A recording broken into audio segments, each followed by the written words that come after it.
History is filled with strange events, but some coincidences are so unbelievable they feel scripted. Take the twin brothers from Ohio, for instance.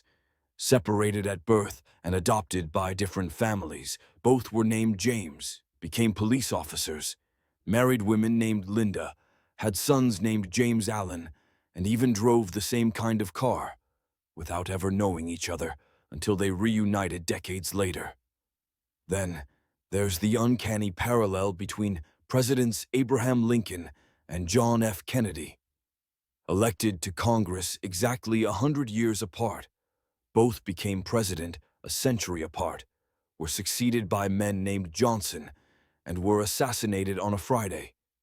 The similarities are so eerie that they continue to baffle historians. In 1838, Edgar Allan Poe wrote a novel about a shipwrecked crew that resorted to cannibalism, eating a cabin boy named Richard Parker. Fast forward to a real-life shipwreck years later, where survivors also ate a boy named Richard Parker. Consider the fate of Archduke Franz Ferdinand. He survived an assassination attempt on the same day he was ultimately killed. After a failed bombing, his driver took a wrong turn, leading them right in front of the second assassin, who fired the shot that ignited World War I. Talk about deadly timing. Then there's the curse of Tamerlane's tomb. When Soviet archaeologists opened it in 1941, an inscription warned that disturbing it would bring war. Just 2 days later, Nazi Germany invaded the Soviet Union. In a bizarre twist, actor Anthony Hopkins once needed an out-of-print book for a role. He found a copy left on a train, only to discover it contained handwritten notes from the film's screenwriter.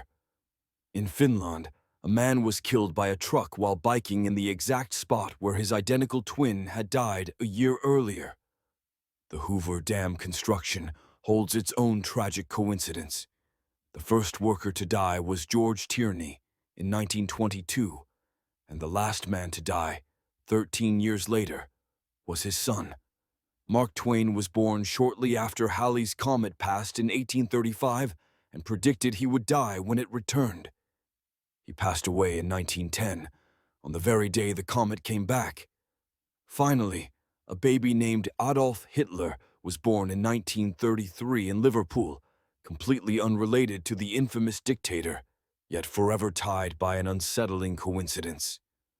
These stories remind us that truth can be stranger than fiction, and sometimes history writes the weirdest scripts of all.